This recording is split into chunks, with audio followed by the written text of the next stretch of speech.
Manx Radio's Update with Beth Espy.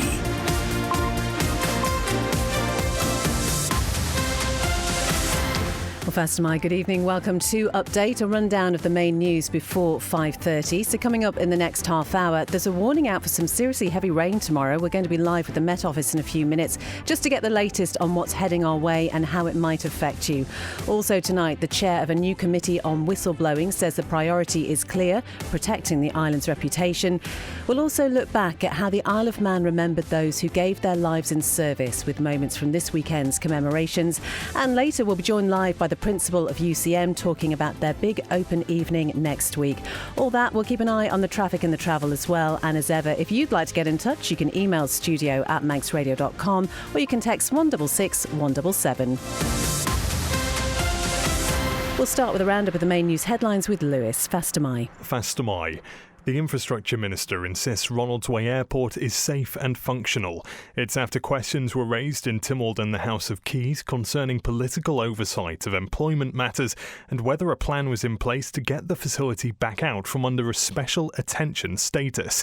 Michelle Hayward says they're making progress in the issues identified at air traffic control. What they've flagged up is that unless we can sort out training and start getting people qualified to work independently, then our services might be at risk in the future. And that's exactly what that system should be doing. So when we get those audits, they should be flagging up the risks. This is a risk. We're working through it. The chair of a recently formed committee looking into whistleblowing says it's vital the island is protected from detrimental damage caused by whistleblowing cases. Oncan MHK Julie Edge will leave the 5-member panel as it investigates how previous recommendations have been implemented. 2 butchers on the island say problems with Manx pork supply are affecting how they operate their businesses. It's amid a shortage of supplies from Isle of Man meats, which says livestock numbers are now increasing and are expected to return to normal levels over the coming weeks. And the Isle of Man Fire and Rescue Service has issued a plea to vehicle drivers not to park or turn outside the island's fire stations.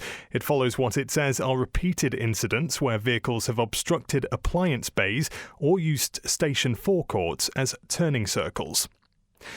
The latest international news now, and Donald Trump's threatening to sue the BBC for $1 billion if it doesn't remove material selectively edited for a panorama programme. The broadcasters apologised for the content, admitting it was misleading. Chairman Samir Shah has denied systemic bias. 8 people have been killed after a car explosion in New Delhi. Officials in the Indian capital say several others are injured following the incident near the city's historic Red Fort.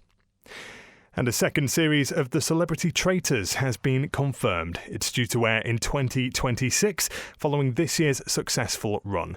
Those are the headlines. We'll be back with the news at 6 o'clock. Thank you very much indeed, Lewis. So now the weather brought to you by Manx Glass and Glazing. So we have got this yellow weather warning, which is coming into force at 6 tomorrow morning. That's for heavy rainfall.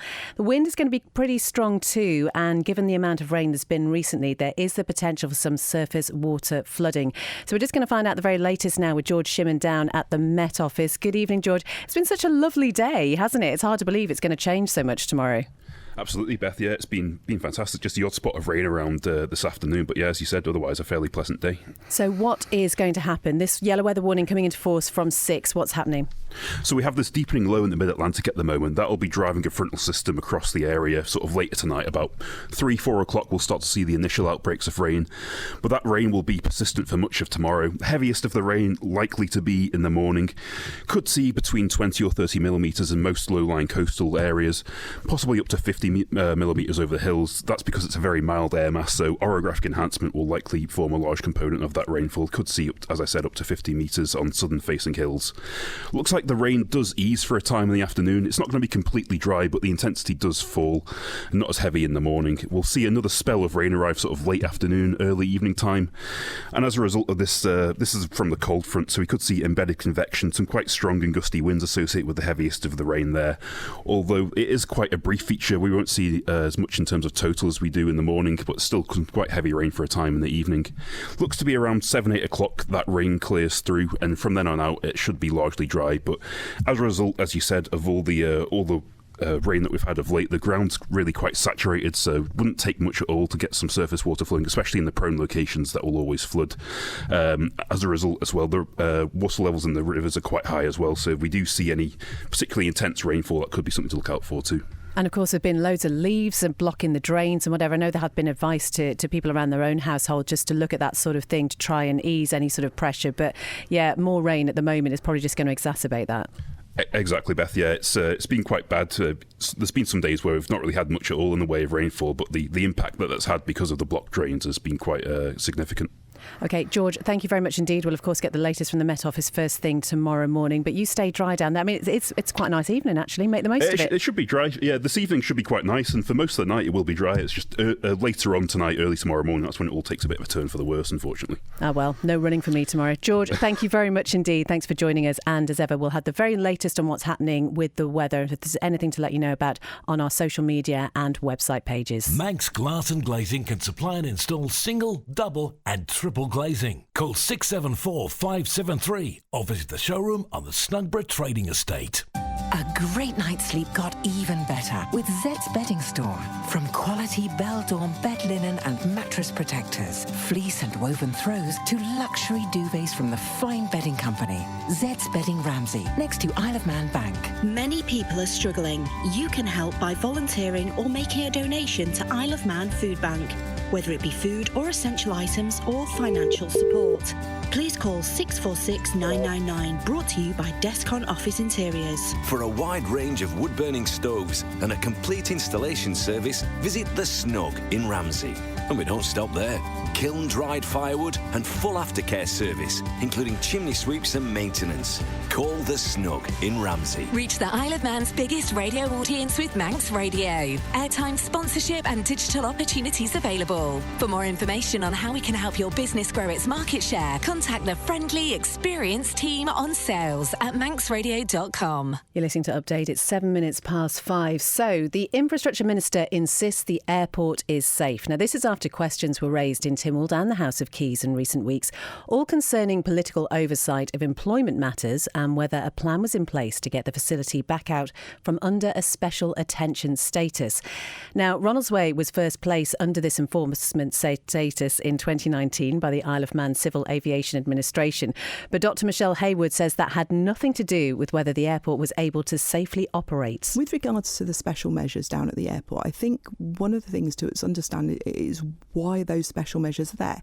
Now, the special measures are nothing that is safety critical. The special measures that apply to the air traffic control setup are actually around the fact that for a while we've not been able to complete the training of some of the members of that team that were under training. And so the special measure is because we can't show that we have a sustainable air traffic control service going forward unless we can do that training. Now, that is being sorted out, and that's why when I gave my answer in Keys that I talked about the length of time that it may take to get out of some of these special measures. We need that training turned back on so that we can complete the training cycle, and once we've got fully trained air traffic controllers, we can get back to a rota that allows us to get away from the closures that we're having at the moment, because we've got a restricted number of staff that can work the different shifts. So the suggestions that have been made that there is something safety critical and special measures is this, it is a workforce management issues and it's a planning issue for the future. It is not a safety. The airport is safe and it's functional. What they've flagged up is that unless we can sort out training and start getting people qualified to work independently as part of the full rota pattern, then our services might be at risk in the future. And that's exactly what that system should be doing, is that when we get those audits, they should be flagging up the risks. This is a risk, we're working through it. You say that there's no safety issues at the airport, but it was admitted in Tynwald that the Isle of Man Civil Aviation Administration hasn't actually been audited by the International Civil Aviation Organisation for 16 years. So the Isle of Man Civil Aviation Authority is actually not part of the DOI anyway. They sit separately to us and they sit within DFE, and they are in absolute close contact all the time with the UK CAA, and so their working relationship there is really good, and it's UK CAA inspectors that often come over and do a lot of our audits at the airport anyway. So I am absolutely confident that we are compliant in those respects. That's a DOI Prime Minister Dr Michelle Haywood. She was on Man in Line at lunchtime with Andy. You can listen back to that in full as a podcast on the Manx Radio website. Coming up to 5:10. Well, as the Legislative Council prepares for what could be the final hurdle in curtailing the Bishop's vote tomorrow, the current holder of the post is asking for the Isle of Man to respond with grace, confidence and steadfast hope. Here's John Moss. In her latest pastoral letter, Bishop Tricia describes what's happening in Tynwald as a significant development in island life as a whole. She says it touches deeply upon the heritage and identity of the diocese. It's the future of that diocese which concerns some. The Church of England, or more specifically the province of York, has said they would look again at that Manx diocese should the vote be taken away. And that looks as if it's about to happen. In her open letter, the Bishop says she is not downhearted nor perturbed, adding, "Our confidence does not rest in constitutional arrangements, roles or votes, but in the faithfulness of God, who has guided his people through every age. At this moment," she says, "I must ask you to hold our legislators in your prayers. They shoulder weighty responsibilities and must make decisions that affect the life of our whole island. May God grant them wisdom, clarity of thought and a spirit of generosity as they serve the people of this island nation." Legco takes the final reading tomorrow. What might delay the passage of the bill are amendments, but the one amendment which looks likely to be brought forward, in which Gary Clewett once again asked to delay taking away the vote until after the present bishop finishes her tenure, looks unlikely to succeed. John Moss reporting, and we will bring you all the details of what happens in Legco tomorrow as soon as it does happen. Coming up to 5:12, and the chair of the recently formed committee looking into whistleblowing policies on the Isle of Man says protecting the Isle of Man's reputation is the most important thing. Now, Julie Edge will lead the 5-member panel as it investigates a number of whistleblowing issues, and it's now calling for evidence from the public, with submissions open until the 18th of November. Ms Edge has been talking to Phil Gaughan. It's a follow-up really to the report that I was chair of that committee at that time. In February 21, I think it was published, and then obviously we debated it. It's to follow up on that really, because what I'm actually seeing is policy and process is not being followed, and we need to ensure that the policies and everything that was recommended at that time. There has been some significant improvements, the Employment Act has been updated, but it's the internal parts that seem to be failing any individuals that are coming forward. And what we should be doing as a Parliament is protecting the island from any further detrimental damage if a whistleblower comes forward, and that's really what I'm looking for, is a full review of what was recommended then, what we've seen then. Has it been fixed? If not, we're going to have to fix it, because the reputation of the island is most important. We're an island, we can do things differently here, and we should be open to listening to any concerns that come forward. But it's following the processes, and the policy is key. Is that happening? I'm not so sure it's happening as we think from the previous report, and certainly the detrimental damage that we've seen with the big case on the island. Let's see, that's the job of the committee now, to review and look at all this to make sure that the previous report recommendation been put in. Anything from the right report should be included. And one of the key elements of the motion was to make sure that any of the organisations of government are following the acts and the legislation accordingly. That is Julie Edge, and you can hear much more about that on Agenda, which is coming up with Phil next. And if you'd like to submit evidence to the committee, you can find all the details of how to do so at manxradio.com. Manx Radio Travel, driven by Quayside Tyres and Service Centre. Well, it's the usual things to look out for traffic-wise. Nothing to report on the police pages this evening. The Civil Defence, though, if you've got any concerns about flooding tomorrow, there are sandbags outside their headquarters. They say do take them if you need them, but just take what you need. Looking at the airport, all okay down there this evening. A slight delay on the EasyJet Gatwick flight. All okay down at this steam packet this evening. The Manxman is due into Douglas at around about 5:45, heading out again for Heysham at 7:15. There's a bit of a question mark, though, over tomorrow morning sailing to Heysham. A decision will be made by the master by 5:30 on that one. Ask how you can spread the cost interest-free at Quayside. It is coming up to 5:15, and services took place around the Isle of Man yesterday to remember those who lost their lives serving their country in war. There was a 2-minute silence observed as part of Remembrance Sunday, while the National Service of Remembrance was held at St John's. Now, we often think of fallen soldiers at this time of year, but one organisation wants to make sure we also remember the animals who died during conflicts. Jessica from the Isle of Man branch of the British Horse Society and 13-year-old Clydesdale Tula were among those in attendance at St John's, and afterwards Jessica caught up with Howard. To remember the animals, it's not just the horses, the dogs as well that went to war. They weren't asked, they couldn't answer, they had to go, they had to work, and lots were lost. And I think it is just as important to remember them, particularly in the First World War. Approximately 120 horses went from the Isle of Man. From the island? Just from the island, from the Isle of Man steam packet. They had horses back then. The tramways and privately owned horses as well. I was actually just talking to a gentleman who said his grandfather bred shires in Lincolnshire, and most of his were taken in the First World War, and he never recovered. Moved on to machinery after that. Well, which is actually very sad, and as you say, I mean, the horses, the dogs, the ponies, whatever, didn't have any choice in the matter. No, they didn't, and they were essential, I think, to help the soldiers. And Tula, not only is she well behaved, but she's also immaculately turned out and has a wonderful purple collar on. Someone said, oh look, she's in Manx Radio colours. Yes, she's got her purple poppies. Purple is the colour to remember the animals, and all of these poppies were handmade by the ladies from the Isle of Man WI. We approached them to see if they could help us out, and they gladly made them all free of charge. And they look resplendent as well, don't they? Yeah, they do. That is Jessica from the Isle of Man branch of the British Horse Society talking to Howard there. 5:16, and how much do you know about Manx Care's Home First approach to health and social care? Well, it's all about helping people stay well and be independent in their own homes for longer and not in hospital if they don't need to be. Well, tomorrow and Wednesday, which is the 11th and 12th of November, Manx Care's Advice and Liaison Service is hosting a 2-day collaboration event focusing on this Home First approach. And Lewis has been talking with Karen Maddox, who's Manx Care's Experience and Involvement Lead, and Rachel Douglas, who's the Service Lead for MCALS. This one's a really special 2-day event, and previously we ran one last March in the NSC, which was really, really well attended, and it was about working with our partners across the Isle of Man, our third sector, our community teams, our hospital teams, mental health, social care, all coming together in one place to support the public.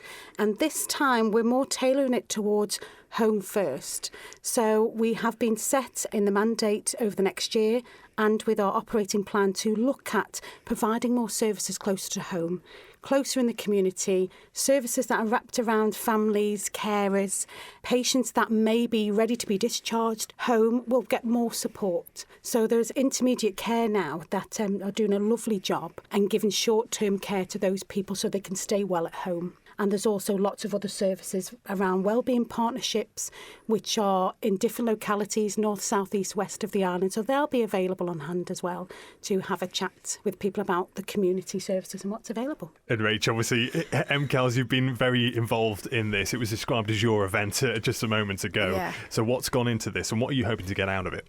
The reason why I started this last year was we have some amazing services within Manx Care. But there's also some amazing services in the community already in the third sector, but people don't often know about them until they really need them, and you don't know how to access them.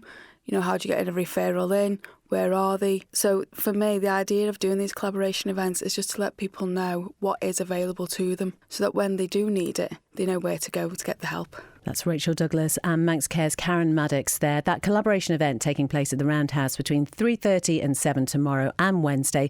Also a Q&A session with Manx Care's CEO Teresa Cope and the Health Minister Claire Christian. You can find out more details at manxradio.com. Now, FC Isle of Man manager Rick Holden has pointed to the team's home ground as a reason to why this side have been struggling at home recently. So far, the Ravens have won only one of their 7 games at the Bowl this season, with their most recent defeat at the weekend against Pilkington. Speaking to the club's media, Holden says the Bowl's AstroTurf pitch does not suit his side. If we were playing these pitches at home on grass on tighter pitches, we'd get amongst them a lot better. So that's something, very difficult to deal with. And our lads, people are less inclined to go into tackles more full-blooded on AstroTurf because you stay on your feet, you don't want to bite the dust. But it is more physical game on grass. How much do you think that the bowl does set into that about, trying to make it a bit more difficult, trying to make it a bit more hostile for teams? Because whenever we've played on the road on grass, we seem to have no problem doing that. It is, and I think it's the physicality side of it, and back to my little bit of a moan up about refs and the cynicism side of it. I mean, they were at it again yesterday, but not quite to the extent of some teams. But, in the first minute, we break, and one of their players goes down because he's fearing that we're going to score, and there was nothing wrong with him. And getting tight and getting close and making it difficult for people against they're academy players, but they're failed footballers in terms of the profession, but they're comfortable enough to play around on AstroTurf. You get them on a grass pitch, I know it'll be totally different. And they're all brought up on AstroTurf now, but our lads aren't brought up in academy situations. Our lads are more realistic and I think more honest. And when there's an incident coming together, it's always their lad that ends up on the floor. The referee misses the initial thing, sees him on the floor and gives a free kick against us, or a retaliatory thing. What sort of area up the league do you think the potential is for this season? I'm getting the impression that anyone can beat anyone in this league on the day, and the results are showing that. The ones that you're seeing, that we're not involved in, you're seeing 4-3s going on and 2-1s to other teams, and teams surprising others. I'm not too concerned about who we're playing next. It's us getting it right, and we will click. That is the FC Isle of Man manager Rick Holden talking to the club's media there after that defeat at the weekend for the Ravens against Pilkington. 21 minutes past 5. Now, University College Isle of Man is hosting its annual open evening next Thursday. That's the 20th of November. It's from 4 p.m. till 7 p.m. It's at the Homefield Road campus in Douglas. And it's really a chance to explore the courses available at UCM, take a look around the learning environments and facilities, and just find out more about the support services that are on offer there. Well, to find out more about it, we're joined on the line now by UCM Principal Jessamine Kelly. Good evening. How are you? Just tell me, first of all, why it's so important for UCM to have an open evening like this, that's open not just to students, but also people maybe considering a change of career. It's absolutely a brilliant opportunity, and thank you for letting me talk about it today, for our potential students to look at our options across a wide range of courses and levels. So to give a bit of context, we offer courses from entry level through to master's level, so a really broad course offer in a range of different pathways. That the open evening itself gives the students an opportunity to talk to our staff and talk to fellow students as well about their experiences on the course, and see our wonderful workshops and classrooms across our Homefield Road and William Kennish campuses. And I think, Jasmine, sometimes people are surprised, aren't they, by the breadth of things that are available here on the island? Oh, yes, and it's an absolutely wonderful resource. We are so lucky to have the range of workshops and classrooms that we can offer, and the range of courses. And we continue to develop our course offer each year. So, for example, this year we launched our Applied Social Science degree, and that's been really well received. And we continue to review our offer each year to make sure that it remains relevant. So our students will be able to meet our staff, talk to the students and see the resources for themselves, not just our course areas, but also our student services team, our library at the Hive, and our lovely breakout spaces around the college too. And I think there's a real focus, isn't it, in supporting people with any additional learning needs? Yes, we really do have an inclusive approach at UCM. We do look at how we can make the students' outcomes as positive as possible. So looking at different support structures, whether it's with our access to education team, or whether it's through our student services team, or again our library and our study skills programme. All those things there to help students enhance their time at college and be the best they can be. And I think it's fair to say, isn't it, that school isn't for everyone, and those who maybe are in year 11 now and just thinking, I can't wait to get out. Actually, it is worth going to college, because I think it's a very different environment, isn't it? Absolutely. And I'd actually encourage year 10 and year 9 students, if they're thinking about their options too, because sometimes you need a little bit more time to go through those things and understand what you need to do to get there. So it's open to all ages. And of course, we have a number of adult students undertaking programmes at the college too, including our upskilling programmes, our Just for Fun courses, and our higher education programmes too, so as well as our apprenticeships. There's plenty on offer for all ages and lots of staff available to talk. And if anyone's worried about not finding their way around what is a really lovely big estate, then don't worry, there'll be people on hand all around the building helping you make sure you find what you need to see. And it's really lovely because there are some interactive activities, aren't there, that are taking place to really give people a taste of what life is like at UCM. Yes, we've got lots of things going on to give you a little feel about what you might do on each course. Things are set up with information, so you'll be able to see things in classrooms and workshops. And again, just to get a feel of the practical and classroom-based study that you'll be doing while you're at college. It's a really great way of showcasing everything quickly in one go, and it follows the week where we have the skills fair as well for young people, which takes place this Thursday. So it's a really good month for young people who are thinking about their options to find out more about the careers that are available to them, the courses that they can do in the future, and really have a really well-informed view of what they could do next year or the year after. Wonderful. Jessamine Kelly, thank you so much for joining us. That's the UCM's principal there. That open evening, Thursday the 20th of November from 4pm to 7pm, and that's at the Homefield Road campus in Douglas. 5:25. Let's go to Darren Timpson for this evening's sports news now. Faster Mai. Starting in football, Corinthians stretched their lead at the top of the Canada Life Premier League table at the weekend. The Whites pushed 7 past Russian United and are now on 27 points after 11 games as Laxey had a rest week. Elsewhere, there were wins for Ayr, Peel and St Mary's, while games between Onken and Douglas Old Boys and Ramsey and Braddon produced 3-3 draws. In the Arden and Drogheda Division 2, playoff hopefuls Castletown and Colby won again on Saturday. Castletown beat Maloo 2-1 and Colby put 6 past Douglas Royal. Colby, who are a point behind the leaders, moved to 6 points above Rycob after the northern side drew 1-1 with Poole Rose. Meanwhile, St George's beat Governors 5-0. On Sunday, the Isle of Man Women's Floodlit Cup took the stage with the Canada Life League on a break. Peel beat Maloo 10-0, while Union Mills lost 10-3 to Douglas Royal, and Onken beat Russian 3-0. In rugby, Douglas moved to second place in the Regional 2 Northwest standings after another win at the weekend. They beat Vale of Loon 31-8 at Portachi and are now on 29 points after 7 matches. Douglas have a game in hand on their nearest rivals and can move within 2 points of league leaders Sandbach. Elsewhere, Vagabonds and Ramsey were both winless again at the weekend.